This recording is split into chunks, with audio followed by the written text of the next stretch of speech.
le monde, on se retrouve aujourd'hui pour une nouvelle vidéo. Donc ça va être une vidéo tutoriel de niveau facile, donc avec un seul crayon. Aujourd'hui je vais vous apprendre, surtout pour les débutants, ça peut être également pour les personnes qui colorient depuis quelques temps mais qui ont parfois du mal à gérer leur crayon de couleur. Donc ça va être une vidéo où je vais vous apprendre justement à gérer tout ça. Donc dans cette vidéo aussi je vais utiliser les Giotto Stilnovo. Donc ce sont des crayons que je vous avais présentés lors de ma vidéo quel budget pour quel matériel. Donc moi j'ai les Giotto Stilnovo Bicolor, donc avec deux teintes sur un même crayon. Mais voilà, je fais exprès de prendre des crayons, ce sont des crayons de très bonne qualité hein, pour le prix qu'ils ont. Mais je fais exprès de prendre des crayons à la portée de tous et de ne pas prendre mes crayons style Prismacolor ou Luminance. Comme ça, vous pourrez voir que ce n'est pas forcément le crayon qui fait le rendu, mais c'est surtout la façon dont on l'utilise. Je vais travailler avec une nuance de rose-violet avec ces crayons. Donc j'ai pris trois teintes. Donc on va d'abord débuter par les aplats. Donc qu'est-ce que c'est qu'un aplat ?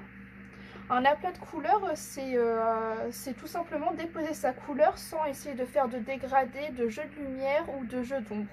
C'est simplement colorier, voilà. Je vais d'abord vous montrer un essai à sec pour que vous puissiez voir le rendu. Je vais également faire un essai avec le blender. Comme ça, je vais pouvoir vous expliquer un peu à quoi ça sert et quand est-ce qu'on l'utilise et quel rendu ça a. Et également utiliser de l'essence sans odeur. Donc ça, on en parlera après. On va d'abord faire à sec. Donc bien souvent, les personnes ont du mal à colorier avec les crayons de couleur et en général, c'est pas forcément la faute du crayon, mais c'est parce que on a tendance, et moi aussi au début, j'avais tendance à beaucoup appuyer sur mes crayons de couleur. Donc je vais vous montrer de la sorte. Je vais prendre un qui est un peu moins bien taillé. Donc vraiment appuyer sur le crayon. Alors déjà de 1, vous vous faites mal au poignet et de 2, ça sert à rien. Pourquoi ça sert à rien? Parce que ça va saturer le papier, vous allez vous faire mal au poignet et si jamais vous voulez faire des dégradés, des techniques quelles qu'elles soient, vous allez saturer le papier et en fait le papier aura déjà absorbé toute la couleur avec laquelle vous avez appuyé et vous n'allez rien pouvoir tirer des autres couleurs. Donc on va dire que, moi c'est ce que je pense et beaucoup pensent comme moi, le crayon de couleur ça se travaille par couche. Il vaut mieux repasser ces 2 à 3 fois pour avoir son rendu. Sachant qu'en plus quand on a des crayons d'assez bonne qualité, et encore une fois je le dis, les Giotto Stilnovo sont des crayons de bonne qualité, on n'a pas besoin de passer 50 000 fois pour avoir le rendu que l'on souhaite. Donc là je vais faire un aplat de couleur sans appuyer, je vais juste colorier normalement. Donc là, on voit il y a une petite différence entre là où j'ai appuyé et ici, mais c'est pas grave. Je repasse un coup.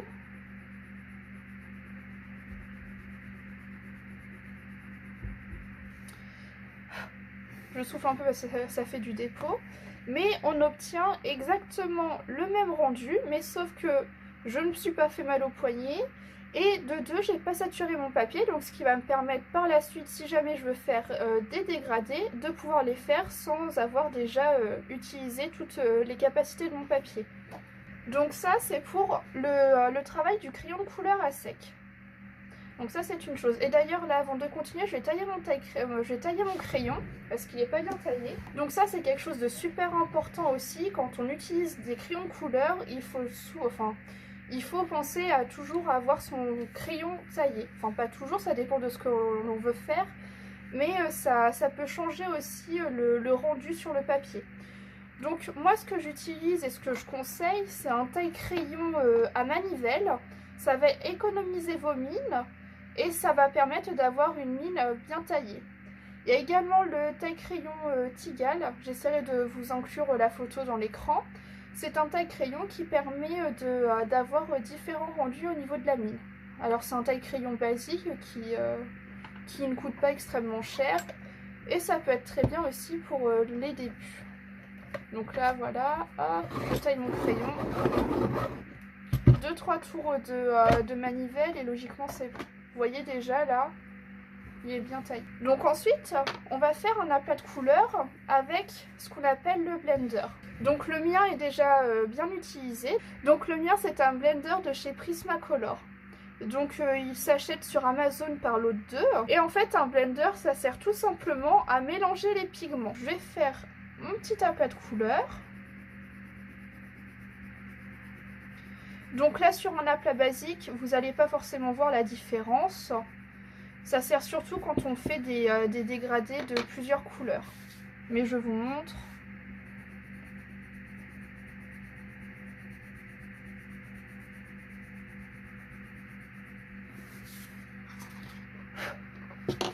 Donc, sur la partie gauche, j'ai utilisé le blender et sur la partie droite, c'est mon aplat au naturel.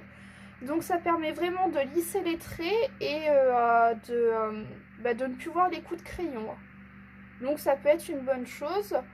Par la suite, quand on passera au dégradé de couleurs, je vous expliquerai quand est-ce qu'on peut utiliser ce genre de matériel. Et je le précise, quand vous utilisez votre blender, pensez à régulièrement le nettoyer sur une feuille de papier parce que du coup, j'ai un dépôt de couleur qui se fait sur la mine et ça pourrait modifier le rendu que vous voulez avoir si vous ne pensez pas le nettoyer régulièrement.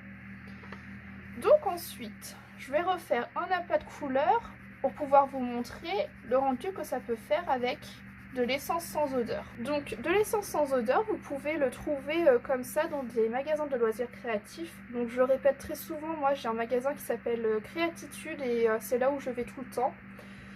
Vous voyez là la petite fiole de 75 ml, je l'ai payée 6 €. Et honnêtement ça dure très longtemps. Donc ce que je fais, c'est que je n'utilise pas directement l'essence comme ça. Comme beaucoup d'autres, j'ai investi dans une petite éponge d'écolier. Et en fait, je verse donc un peu d'essence dans mon éponge. Et ça me permet déjà de pouvoir plus facilement le transporter et de l'utiliser correctement. Donc ça, c'est pour la façon dont on le conserve, enfin dont je le conserve en tout cas. Et il existe plusieurs façons de l'appliquer. Donc il y a la manière basique, donc avec des cotons-tiges. Donc on va tremper son coton dans l'éponge et ensuite appliquer sur le papier. Alors ne vous en faites pas, sur le papier sur lequel vous allez l'utiliser, ça peut vous faire une petite tache, mais ça c'est juste le temps que ça sèche et par la suite ça va revenir comme la feuille était au début. Donc pas de problème sur ça, je vous rassure. Et également une autre manière de l'utiliser, c'est avec ces petites estampes. Donc pareil, ce sont des estampes que l'on peut retrouver dans des magasins de loisirs créatifs. Et donc il y a juste à tremper la mine dans le je ne trouve plus les mots, dans l'éponge et ensuite on le passe sur la zone que l'on veut estomper. Donc vous voyez, moi j'ai plusieurs estampes, c'était un lot avec des mines différentes. Et quand on veut essuyer la mine de son estompe, on le passe sur une lime à ongles tout simplement et ça va nettoyer, ça va permettre aussi de retrouver la forme de mine de départ. Donc voilà pour les explications sur l'essence sans odeur et ça a le même objectif que le blender. Personnellement, je préfère utiliser l'essence sans odeur parce qu'en fait, quand on utilise le blender, il peut arriver que l'on vienne déborder sur les traits du dessin et dans ces cas-là, ça peut faire des traces noires selon l'impression des traits. Donc, je préfère l'essence sans odeur, mais les deux sont très bien. Donc, je vais vous montrer le rendu à l'essence sans odeur. Donc, hop, je trempe dans l'éponge mon coton-tige et je viens appliquer. Donc ici à gauche le rendu avec l'essence et à droite sans essence. Donc là mon papier a été un peu humidifié par l'essence, donc c'est pas réellement le rendu final, mais vous pouvez voir qu'on se rapproche du résultat du blender. Donc maintenant qu'on a vu vraiment la base de chez Base, comment utiliser son crayon et de quelle façon on peut l'utiliser avec quel matériel, on va passer au dégradé de couleurs. Donc le dégradé de couleurs, c'est vraiment pour moi la technique de base. Ça peut paraître compliqué au début, mais ça n'a rien de sorcier. Donc quand on va faire un dégradé de couleurs, pour ma part, je préconiserais d'utiliser au moins 3 couleurs différentes pour avoir une bonne transition. Je trouve également que plus on utilise de nuances de couleurs et plus on peut avoir un dégradé de bonne qualité. Mais ça n'empêche que des fois je fais un dégradé de 2 couleurs et voilà. De plus, alors certains pourront peut-être me contredire, mais c'est ce que je pense. Quand on a plus on a des crayons de meilleure qualité, je veux dire au niveau du rendu, plus ils vont être gras. Et moi j'aurais besoin, en tout cas pour ma part, d'utiliser de nuances différentes parce que comme ils sont gras, ils vont se mélanger plus ou moins tout seuls. Je ne sais pas si vous avez tout compris, mais en tout cas si vous avez des questions, c'est le moment justement de me les poser en commentaire et je pourrai y répondre. Donc je vais d'abord commencer par vous montrer les techniques de dégradé à sec, au blender et à l'essence sans odeur en appuyant pour vous montrer qu'il y a une réelle différence. Et ensuite, je vais vous montrer la bonne façon de faire les dégradés et donc toujours en n'appuyant pas sur son crayon. Donc vous voyez là avec une boîte, donc c'est une boîte de 12 crayons avec 24 couleurs, je peux quand même faire des dégradés. Donc comme je vous l'ai dit, je vais faire un dégradé du violet jusqu'au rose. Donc en appuyant. Je sais que ça peut être très difficile au début de trouver les bonnes couleurs pour faire les dégradés. Ce que je vous conseille, c'est de vous prendre un petit cahier de brouillon dans lequel vous allez faire vos tests de dégradés. Là vous voyez, je me suis trompée, je commençais à faire de la façon normale, mais non, il faut vraiment que je vous montre pourquoi est-ce qu'il ne faut pas appuyer sur ces crayons. Parce que les dégradés, ils sont pas jolis.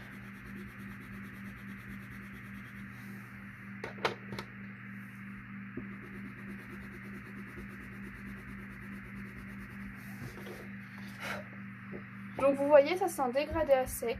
C'est vraiment pas joli. On voit la transition entre le violet, le rose foncé et le rose clair. C'est pas beau du tout.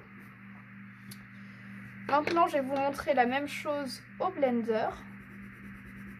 Donc toujours en ne le faisant pas de la bonne façon, en appuyant, en ne faisant pas de zone de transition.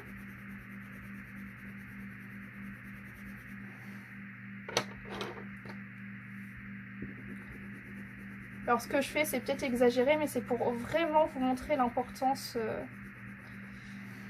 de ne pas appuyer sur son crayon. Et en plus, vous voyez, ça met plein de poudre partout. Donc au blender. Alors par contre, chose à savoir, quand vous blendez, essayez de blender blender, mélanger. Essayez de mélanger du plus clair vers le plus foncé, de ne pas forcément faire d'aller-retour parce que sinon on ne va plus voir le dégradé et ça va être juste une tache de couleur violette, mais tout le foncé aura pris le dessus sur le reste. Donc vous pouvez revenir sur la même couleur par contre, ça c'est pas un problème. Mais voilà, une fois que vous êtes passé dans l'autre couleur, essayez de ne pas revenir en arrière.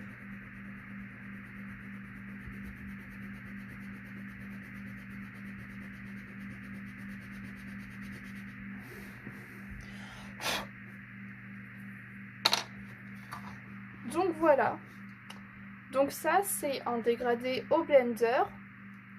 Quand les personnes appuient trop sur leur crayon. Donc on voit bien la partie claire, la partie moyenne et la partie foncée. Ça, c'est pas un dégradé, ça ne fait pas un joli rendu. Je vais faire pareil en appuyant, en faisant de la mauvaise manière pour vous montrer à l'essence sans odeur. Alors l'essence sans odeur est un très bon diluant, mais il mélange très bien. Il va peut-être pouvoir vous sauver la mise, mais pas forcément à tous les coups. Et même là, j'en suis pas persuadée, parce que je fais vraiment exprès de vous montrer les erreurs à ne pas faire. Donc, tiens, pour une fois, tout à l'heure, je vous ai montré avec le coton-tige. Ici, je vais vous montrer avec une estompe. Donc, je prends mon estompe, je trempe la mine dans l'éponge. Et ensuite, je passe sur mes couleurs.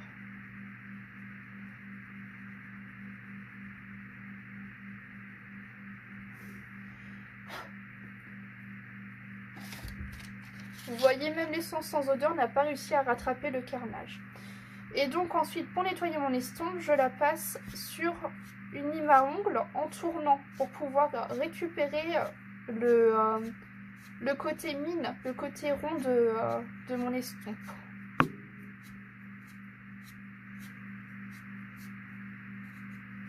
Voilà.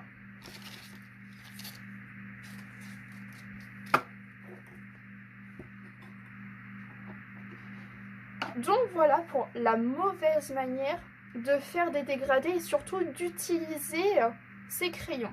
Maintenant, on va voir la bonne manière de les faire. Donc comme je vous l'ai dit, je vous conseille réellement d'avoir un cahier de brouillon. Moi, ça fait 5 ans que j'ai commencé le coloriage de façon, on va dire, plus artistique. Et ça fait 5 ans que j'ai mon cahier de brouillon dans lequel je note tous mes dégradés. Ça vous permet aussi, quand vous avez trouvé un bon combo de couleurs, de vous noter les références de vos crayons et de pouvoir les retrouver plus facilement. Si jamais sur internet vous voyez des personnes qui vous donnent des combos de couleurs, n'hésitez pas également à les noter, ça peut vous aider par la suite. Ne négligez pas le nuancier parce que les couleurs que vous avez sur votre crayon ne sont pas forcément celles qui sont réellement sur la feuille. Donc voilà, tout ça c'est des petits conseils tout bêtes, mais il ne faut pas les négliger. Après, comme je vous ai dit, la façon d'utiliser son crayon, il ne faut pas appuyer, il vaut mieux repasser plusieurs fois, ça c'est pas grave. Plutôt que d'appuyer, de faire un résultat qui est pas terrible du tout. Notamment pour le dégradé.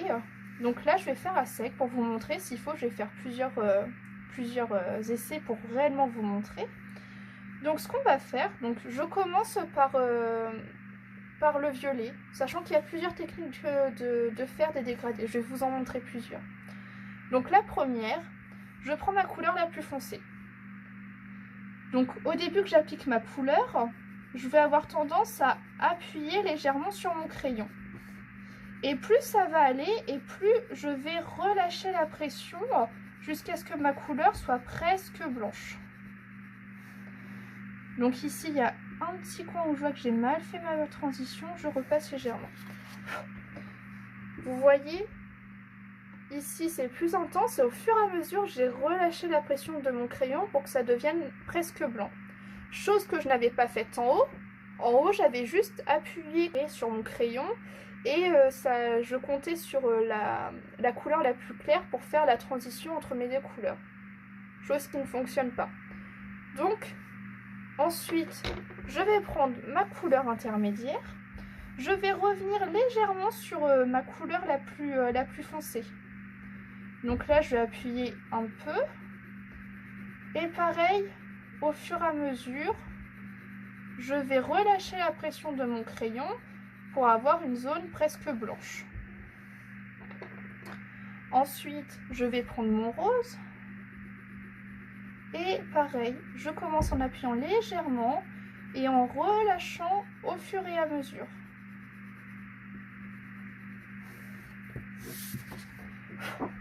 Donc là, c'est sur un premier passage. Après, là, la transition entre ma couleur moyenne et ma couleur claire, elle me plaît. Ici, ça me plaît un peu moins. Donc, ce que je vais faire, c'est que je vais venir retravailler légèrement, repasser en frottant légèrement le papier ma couleur violette.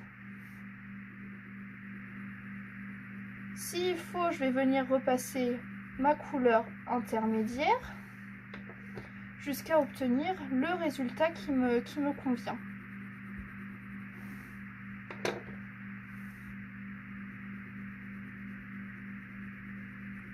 Alors au début, vous allez avoir un petit peu de mal, mais c'est normal, c'est le début. Et au fur et à mesure, vous allez voir que ça va se faire tout seul. Donc voilà pour la première technique. Donc là, c'est en allant du plus foncé au plus clair.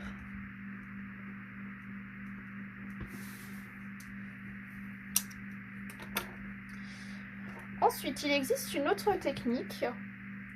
Donc, je vais me délimiter un cadre à colorier. Donc, il existe une autre technique qui consiste à d'abord appliquer la couleur la plus claire. sans appuyer. Mais vraiment, sans appuyer, je frotte juste mon crayon sur la feuille. Cette technique va permettre de faire une sous-couche et pourra permettre aux autres couleurs de mieux se mélanger. Alors ça va peut-être pas être flagrant sur ces crayons là, je ne sais pas, je n'ai jamais testé, mais par contre sur des crayons de couleur plus haut de gamme tels que les Prismacolor, les Polychromos ou les Luminance, le résultat se verra réellement. Donc là j'ai fait ma sous-couche avec ma couleur la plus claire. Ensuite je vais venir prendre ma couleur la plus foncée. Et je vais procéder de la même façon qu'en haut. Rien qu'avec ça, vous pouvez voir déjà que j'ai presque un dégradé naturel de mon violet foncé à mon rose clair. Ensuite, je vais prendre ma couleur intermédiaire. Ici, je reviens travailler mon dégradé. Alors là, vous voyez, je suis obligée de venir retravailler mon dégradé. C'est parce que je n'ai pas d'autre couleur intermédiaire. Ça aurait été judicieux d'avoir une couleur intermédiaire. Mais j'ai un pack de 12, je peux me débrouiller comme ça. Et je viens passer ma couleur la plus claire pour la dernière transition.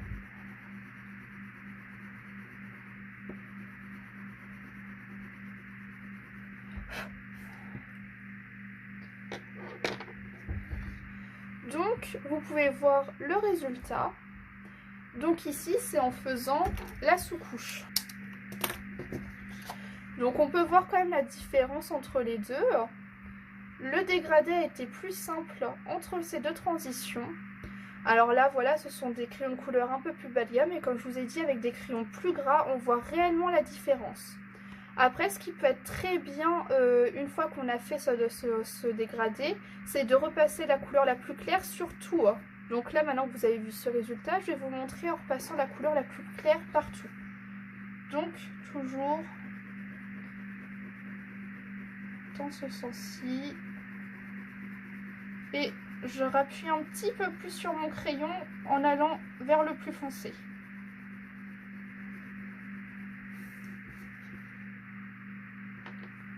Donc là, n'hésitez pas à revenir à l'étape juste avant pour essayer de voir la différence. Ça a mieux mélangé les couleurs. Donc là, voilà, comme j'ai dit, déjà avec des crayons plus bas de gamme, on peut déjà voir la différence. Et vous voyez que ça n'a rien à voir avec ça. Ensuite, on va passer au blender à l'essence sans odeur. Donc, je ne vous conseille pas de les utiliser tout le temps. Parce que pour moi, un crayon, on travaille un dégradé à sec quand on veut faire des effets. Que ce soit un effet de cheveux, un effet, comment dire, un effet de poil. Donc, je vais vous montrer des exemples. Par exemple, dans ce livre que j'aime beaucoup, c'est le Coloriage White 2 de Emmanuel Collin. Il y a des endroits où je n'ai pas blendé mon crayon de couleur. Attendez que je retrouve la bonne page. Voilà, par exemple, ici, dans les cheveux, je n'ai pas blendé, je n'ai pas mis d'essence sans odeur parce que je voulais garder mes traits de crayon.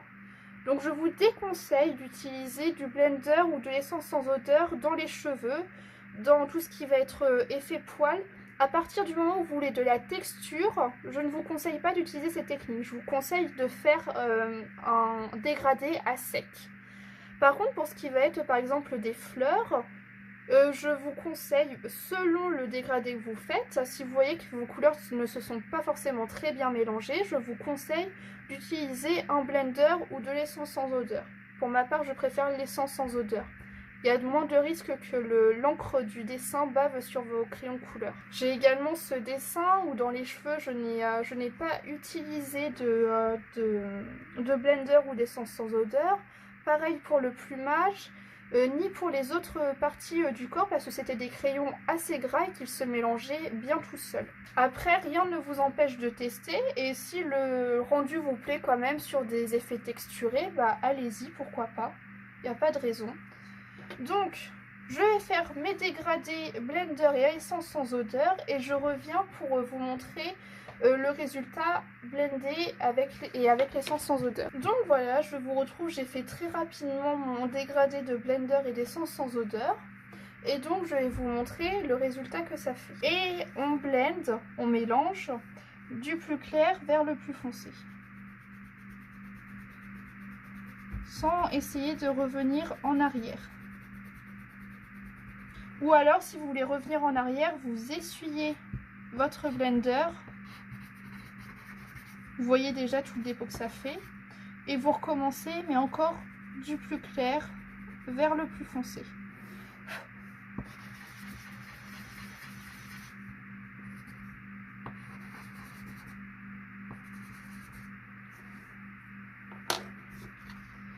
Donc, pareil comme d'habitude, à gauche, blender et à droite, à sec. Donc on peut voir, voilà, le dégradé se fait bien. On voit également parfaitement la différence entre ce dégradé qui est très joli et celui-ci où on a appuyé extrêmement fort et où les couleurs ne pouvaient pas se mélanger. Donc je prends mon coton, mon essence sans odeur.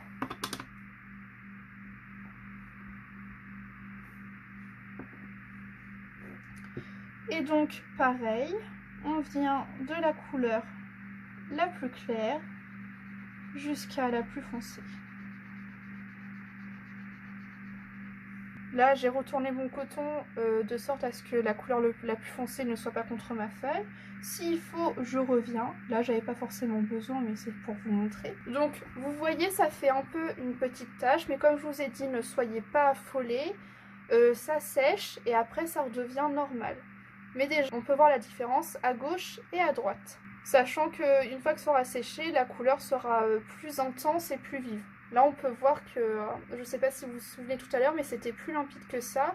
Et la couleur du crayon est revenue.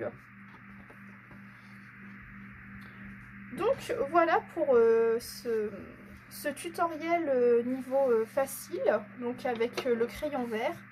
J'espère que cette vidéo vous aura plu. Si vous avez des questions, n'hésitez surtout pas à les poser dans les commentaires. Je suis là pour y répondre et d'autres colorieuses pourront également répondre à vos questions dans les commentaires. N'hésitez pas à me dire s'il y a d'autres questions que vous vous posez à propos du coloriage, si vous voulez voir des vidéos spécifiques sur ce sujet-là. Et sur ce, moi je vous dis à bientôt dans une prochaine vidéo.